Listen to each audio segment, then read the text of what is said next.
Israel-Gaza war live updates, U.S. to give Iron Dome systems to Israel, intel officials detail findings on hospital blast.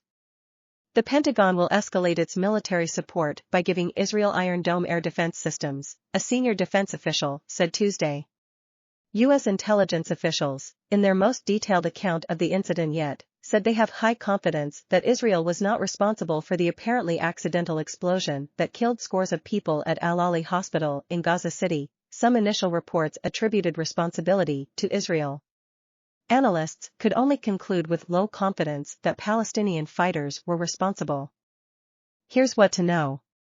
Palestinian authorities said Israeli strikes have killed at least 5,791 people in Gaza and wounded more than 16,297. Israeli authorities said more than 1,400 people have been killed in Israel and more than 5,400 injured since the Hamas attack on October 7. At least 32 U.S. nationals were among those killed. On Tuesday, the Israeli military intensified airstrikes on Gaza, saying it hit hundreds of targets in the besieged Palestinian territory, including a seaside refugee camp that hosted tens of thousands of displaced people. Gaza health authorities said strikes killed more than 700 people in the past 24 hours, describing a bloody night in the Gaza Strip. The Biden administration is preparing for the potential evacuation of hundreds of thousands of Americans living in the Middle East, particularly in Israel and Lebanon, if the war escalates, The Washington Post reported, citing 4 officials familiar with the U.S. government's contingency planning. That plan is a worst-case scenario, the official said. French President Emmanuel Macron is the latest Western leader to travel to Israel in a show of support, meeting with Israeli Prime Minister Benjamin Netanyahu on Tuesday. He was also expected to hold a meeting with Palestinian Authority President Mahmoud Abbas. U.S. details intelligence it says clears Israel in Gaza hospital blast. American officials claim high confidence that the Al-Ali hospital explosion was not Israel's fault, but they are less certain a Palestinian group was to blame. U.S. intelligence officials said Tuesday they have determined with high confidence that Israel was not responsible for the huge explosion at Al-Ali Hospital in Gaza City that killed scores of people last week, offering the most detailed explanation to date of an apparent accident that sparked protests throughout the Middle East after some initial reports attributed responsibility to Israel. The intelligence community reached its conclusion after examining multiple videos and using geolocation techniques to trace the October 17 blast to a rocket launched inside Gaza that suffered a mechanical failure mid-flight before crashing into the hospital, 3 officials said. They spoke to reporters on the condition of anonymity under ground rules set by the government. Analysts are unable to say for sure who launched the rocket, because of a lack of information that conclusively points to the culprit, the officials said. They have examined intercepted communications of fighters affiliated with Hamas, who can be heard speculating that Palestinian fighters were responsible for the rocket strike, one U.S. official said. The communication, which was provided to the United States by the Israeli government, is different from a recording that the Israel Defense Forces released publicly, the official noted. But absent other points of information and supporting material, analysts could only conclude with low confidence that Palestinian fighters were responsible. Soon after the strike, Biden administration officials and members of Congress moved quickly to say Israel was not to blame, pointing to intelligence analysis that indicated, they said, the explosion was the result of an errant Palestinian rocket. The ultimate assessment that the strike was not the result of an Israeli weapon was based on 2 primary factors, the officials said. First, the damage from the strike was consistent with a rocket, and not an Israeli munition, such as a bomb dropped from the air or an artillery round, which would have caused significant structural damage to the hospital building and left a large crater. Videos and images show only light structural damage, one of the officials said. Second, analysts were able to track the trajectory based on videos shot from 4 locations. 2 cameras captured the flight of the projectile, which analysts judged to have been launched within the Gaza Strip, the official said. The rocket then traveled northeast, and about 10 seconds after launch, the motor became unstable, the official said. The rocket's plume fluctuated in intensity, and a few seconds later, analysts observed a large flash. That, the official said, was the motor failing. As a result of the failure, the rocket changed direction, the official said. The rocket came apart and the motor struck the ground, followed by the warhead, which landed at the hospital and caused a large explosion, the official said. In the days since the strike, analysts have scoured open sources looking for any debris at the site that might tie the projectile to Israel, but they have found none, the official said. No Palestinians have come forward with such evidence as they would be expected to do if they had proof that Israel was to blame, the official added. The reported number of casualties from the strike has varied widely. The official said that they were unable to offer a definitive number but have not moved beyond a previous estimate that the strike killed between 100 and 300 people. In trying to definitively attribute the strike to Palestinian actors, U.S. analysts have relied on scant information compared with what they've been able to discover about the launch and impact of the rocket. Using intercepted communications, they examined the statements and language patterns of the speakers and determined that they were affiliated with Hamas, one of the officials said. In the recordings, those individuals appeared to agree that the rocket was launched by Palestinian Islamic Jihad, but without more conclusive information, analysts could not get beyond a low-confidence assessment. We judge it to be reliable and authentic, but on its own the communication intercept was insufficient to more firmly attribute the rocket launch to Islamic Jihad, the official said. Senate confirms new FAA administrator, filling a role vacant for 18 months. Michael Whitaker previously served as the agency's second-in-command and has been praised for his depth of aviation experience. The Senate confirmed Michael Whitaker as the new head of the Federal Aviation Administration on Tuesday, filling a job that has been vacant for a turbulent 18-month span in which strains on airlines and air traffic controllers led to safety fears. Whitaker was approved 98-0, capping a rapid confirmation process that played out in a matter of weeks. It now will fall to him to confront challenges facing the agency and the aviation system as a whole. Near misses at airports this year have highlighted the fragility of the nation's airline safety record as traffic has rebounded from pandemic lows. At the same time, air traffic controllers are stretched thin, with the FAA racing to replenish its ranks. The agency's aging technology remains in need of modernization, even as futuristic aircraft like drones and flying taxis begin to vie for space in the skies. Key senators, said Whitaker, with a 3-decade aviation career that includes time as an executive at United Airlines and most recently at an electric aircraft company, was the right person for the job. Senator Maria Cantwell, Democrat, Washington, chairwoman of the Senate Commerce Committee, acknowledged the challenges facing the agency. But no doubt, this administrator can meet those challenges, she said in a floor speech. At his confirmation hearing, Whitaker pledged to focus on safety while working on hiring and technology upgrades. He said his resume, especially his work as the agency's second-in-command during the Obama administration, would position him to have an impact immediately. My priority will be the safety of the flying public, Whitaker said during the hearing. They have put their trust in the FAA to keep aviation the safest way to travel, and the world has looked to us for decades as the gold standard. The agency is stretched thin at facilities across the country, but the worker shortage has been especially acute at a facility in New York that manages traffic approaching the region's 3 major airports. The FAA this past summer asked airlines to consolidate passengers onto fewer flights using larger planes to ease traffic, an initiative the agency has extended into next year. Whitaker endorsed the idea of creating a second academy for air traffic controllers, a priority for some senators and a step that might enable the FAA to hire more rapidly. He said part of his role would be as chief recruiting officer. The FAA also is seeking to eliminate near misses after a spate of incidents that the airline industry took as a grave warning sign of an aviation system under stress. In some cases, crashes were avoided by a matter of a few hundred feet. FAA administrators are confirmed for 5-year terms. The current vacancy began when Stephen Dixon, an appointee of President Donald Trump, retired in March 2022, partway through his term. President Biden nominated Philip Washington, the chief executive of Denver International Airport, to fill the role.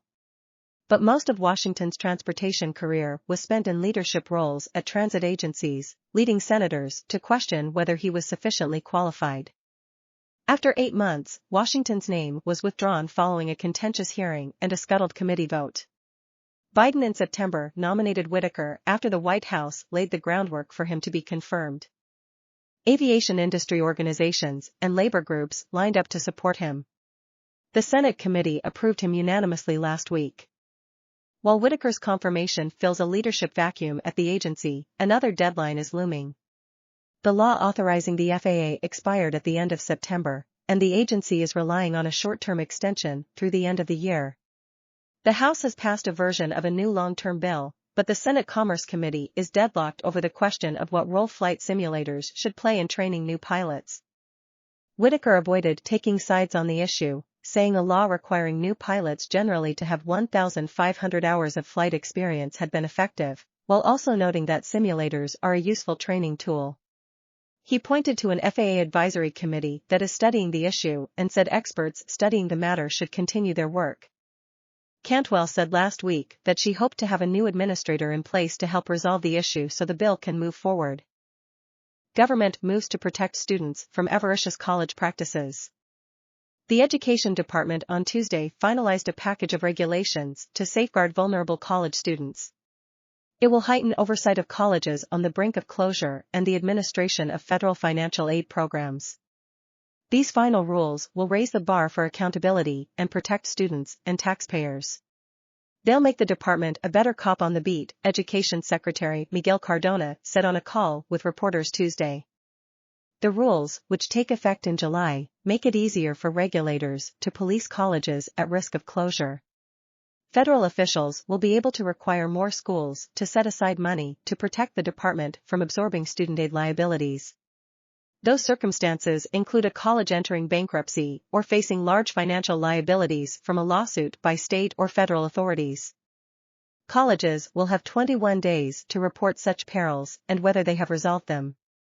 The Education Department will also be able to impose conditions, such as an enrollment cap, on schools exhibiting signs of distress.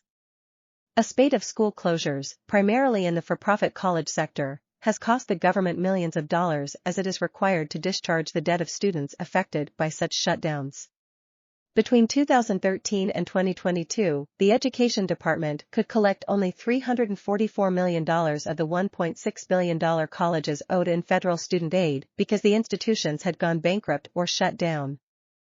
It cost the Education Department $1.1 billion, for instance, to wipe out the federal student loan debt of former ITT Technical Institute students who were affected when the for-profit chain shuttered in 2016.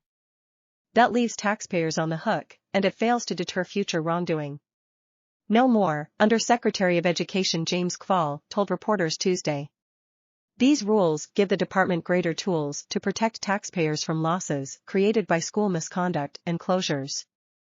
The regulations also address how colleges handle the billions of dollars they receive in federal grants and loans. They require colleges to clearly disclose information in their financial aid awards, such as the net price that students pay after aid is applied and the total cost of attendance. Colleges also have to provide adequate financial aid counseling and career advice to students. The rules prevent colleges from withholding a student's transcript if courses were paid with federal financial aid. Colleges frequently bar students with outstanding bills from accessing their transcripts, preventing them from proving they completed courses at the institution, and often making it harder for them to seek employment. A study by Ithaca SNR estimates that there are roughly 6.6 million students with stranded credits that cannot be transferred between schools because of transcript withholding. The practice is common, including for balances as low as $25. Some states ban the practice. Still, colleges have run afoul of those laws. Former students of Eastern Illinois University sued the school this summer for violating state law by withholding their transcripts over unpaid debts to the college. Jewish Florida lawmaker breaks from DeSantis and endorses Trump. In an op-ed, the longtime DeSantis ally accused him of not doing enough to combat anti-Semitism in Florida. Florida State Representative Randy Fine was once Governor Ron DeSantis's Jewish outreach chair. He backed the governor's legislative priorities. And he endorsed him for the Republican presidential nomination. But, on Tuesday, Fine, the sole Jewish GOP lawmaker in the state's legislature, announced he was switching his support to former President Donald Trump, accusing DeSantis of not doing enough to combat anti-Semitism in Florida in the wake of the Israel-Hamas war. Fine argued that Trump could better serve the Jewish community in Florida, citing the final straw in his concerns came after DeSantis didn't respond to a letter asking him to address anti-Israel protests on college campuses since Hamas's attack on October 7. Fine, who penned a Washington Times opinion piece laying out his reasoning for backing Trump, told the Washington Post that he has had other conversations with Jewish leaders in Florida who have felt dissatisfaction with DeSantis after recent incidents with white supremacy groups targeting Jewish people in Florida. The Nazis are very disturbing and unsettling, Fine said, but they're nowhere near as threatening as Hamas. And so things have just taken on a whole new level of seriousness since October 7. Fine also claimed Trump has done more for Israel than any previous president, highlighting his decision to move the U.S. Embassy to Jerusalem. Trump faced widespread criticism from Democrats and Republicans, including DeSantis, Senator Tim Scott, Republican, South Carolina, and former UN Ambassador Nikki Haley, after he referred to Hezbollah militants as very smart and criticized Israeli Prime Minister Benjamin Netanyahu. Fine, however, said Trump's comments were misconstrued for political gain and should not be considered praising the militant group. You've got English, you've got Spanish, you've got French, and then you have Trump, he said. You have to understand what he means. Asked about Fine's endorsement, DeSantis told reporters in New Hampshire on Tuesday that it was pure politics and totally ridiculous, blaming Fine's decision on his ambitions to run for state senate after he was not named as a finalist for the president of Florida Atlantic University. Brian Griffin, DeSantis's campaign spokesman, called Fine's announcement nothing more than shameful political theater at a time when Ron DeSantis is leading the charge to support Israel. From working to move the U.S. Embassy to Jerusalem, to combating anti-Semitism throughout Florida and its schools, to securing funding for security at Jewish schools and synagogues, there's never been a more pro-Israel governor, Griffin said. When Joe Biden stood idly by, Ron DeSantis sent planes to bring over 700 Americans home to safety and called the Florida legislature back for a special session to levy sanctions against Iran and provide further protections to Jewish students and faith communities in Florida. When it comes to standing in defense of Israel, he's always been a leader who acts and delivers. Fine has been one of the governor's stoutest supporters for years, and one of DeSantis's go-to lawmakers for promoting his agenda. The Florida lawmaker sponsored or co-sponsored some of the most controversial legislation to come out of Tallahassee, including a bill to limit discussions about LGBTQ issues in classrooms, as well as the Stop Woke Act that limits race-related discussions in schools and workplaces. His outspoken support for DeSantis's feud with Disney also earned him a prominent spot in the lawsuit Disney filed against the state. The company claims the state violated its First Amendment rights, and their lawsuit quotes Fine when he said on the House floor, "You got me on one thing, this bill does target one company. It targets the Walt Disney Company." Fine was an early endorser of DeSantis during his first run for governor, and stayed closely aligned with him until this week. He represents Brevard County, home to the Kennedy Space Center and birthplace of Moms for Liberty. The move shocked some in Tallahassee political circles who have known Fine as an ardent DeSantis supporter. "I literally can't believe it," said one fellow Republican state representative, who spoke on the condition of anonymity to speak candidly about the news. Fine said that he fully expects to be punished for his decision to flip on his support of DeSantis, arguing that while he was not pressured to endorse DeSantis, he understands the political repercussions he could face going up against the state's leading Republican. DeSantis had previously secured endorsements from 99 out of the 113 Republicans in the Florida legislature, now minus Fine. "Donald Trump doesn't sign our bills," Fine said. "Donald Trump can't veto our appropriations. But the safety of Jewish children is more important to me than any of that." Michael Cohen and Trump meet again during civil fraud trial. New York, for years, Michael Cohen and his former boss Donald Trump have lobbed insults at one another from afar, each man castigating the other in bitterly personal terms. On Tuesday, they were face to face once again, with Cohen, a one-time attorney for Trump turned antagonist, testifying against the former president during a civil fraud trial stemming from a lawsuit brought by New York Attorney General Letitia James, Democrat. Cohen testified that Trump had ordered him and others to increase how they valued his assets to deliver him a desired net worth. "I was tasked by Mr. Trump to increase the total assets based upon a number that he arbitrarily elected," Cohen said, with Trump sitting in court watching.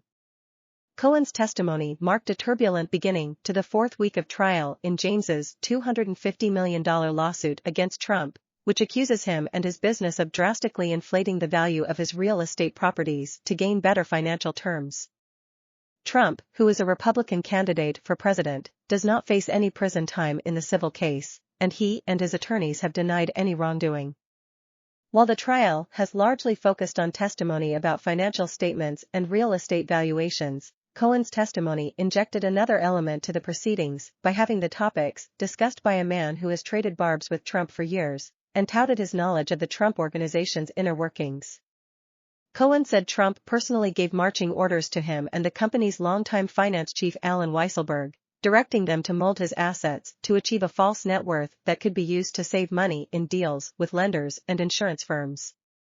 He would look at the total assets, and he would say, "I'm actually not worth $4.5 billion, I'm really worth more like $6 billion, Cohen said, offering an example of the type of talks he would have with Trump about preparing the statements.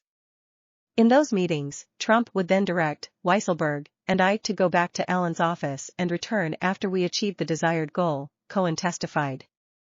Cohen had worked as a lawyer and self-professed fixer for Trump before the men suffered a public rupture during Trump's term in office. Trump has derided Cohen as a dishonest rat, while Cohen in turn has depicted Trump as a bigoted, lying con man. Until Tuesday's testimony, which saw both men again in the same room, this dispute has been playing out in splenetic social media postings, acidic memoirs, and scathing congressional testimony. Cohen's testimony was the first during the trial to clearly attribute fraudulent behavior to Trump. And it appeared to align with the Attorney General's contention that company executives intended to commit illegal acts as they carried out a pattern of fraud between 2011 and 2021. According to Cohen, Trump also made cameos at meetings with insurance firms where he tried to further convince the business partners that he was impressively wealthy. About 3/4 of the way through the meeting, Mr. Trump would then come in, and there would be a conversation about his extensive net worth, saying, "He's actually richer than the insurance companies," Cohen said. Cohen has served time in prison after pleading guilty in 2 criminal cases, including for lying to Congress, so his credibility was the main focus of questioning by Trump's attorneys Tuesday and will probably be heavily examined in any future testimony. Cohen began his testimony Tuesday by discussing some elements of his background, including his criminal convictions. Trump, speaking to reporters outside the courtroom, dismissed Cohen as a proven liar. While Cohen was questioned by Trump's side, one of the attorneys, Alina Habba, pressed Cohen on his criminal record. Their exchanges grew tense, with Cohen occasionally objecting to questions, which witnesses are not permitted to do. Cohen, a disbarred attorney, drew belly laughs from gallery watchers when he quipped, asked and answered in response to Habba touching on subjects that were already covered. That phrase is used by judges to respond to attorney objections. Cohen conceded he lied again when he pleaded guilty to tax evasion in federal court, saying he perjured himself at the proceeding because the act was really just an omission. The testimony echoed past comments he made about feeling pressured to plead guilty. "I took the plea," he said Tuesday. While his testimony Tuesday came in a civil trial, Cohen is also expected to play a prominent role in a criminal case Trump is facing in New York. That case could also see Cohen once again confront his former boss from the stand. Trump was indicted this year in Manhattan and accused of wrongdoing in connection with payments aimed at silencing an adult film actress who claimed she had an affair with Trump. Cohen has acknowledged paying the actress, who alleged the encounter occurred years before the 2016 payments. Trump has denied any affair and any wrongdoing in the matter. The indictment against Trump in New York alleges that he improperly falsified business records to conceal a $130,000 payment to the performer through Cohen, who was reimbursed. The case is scheduled to go to trial in March, with Cohen likely to be a key witness. A high-ranking prosecutor overseeing that case, Susan Hoffinger, was in the courtroom Tuesday for Cohen's testimony. As Cohen began his testimony, Trump sat with his arms crossed, his face displaying the same scowl he has shown throughout the proceedings. Trump is not required to appear at the civil trial, though he has periodically shown up, pausing outside the courtroom to deliver campaign-style remarks denouncing James and defending his business. He is expected to testify. James's office says Trump and his executives misstated values and basic facts for financial gain, while attorneys for Trump said that his company's practices were not illegal and that there was more than one way to evaluate assets.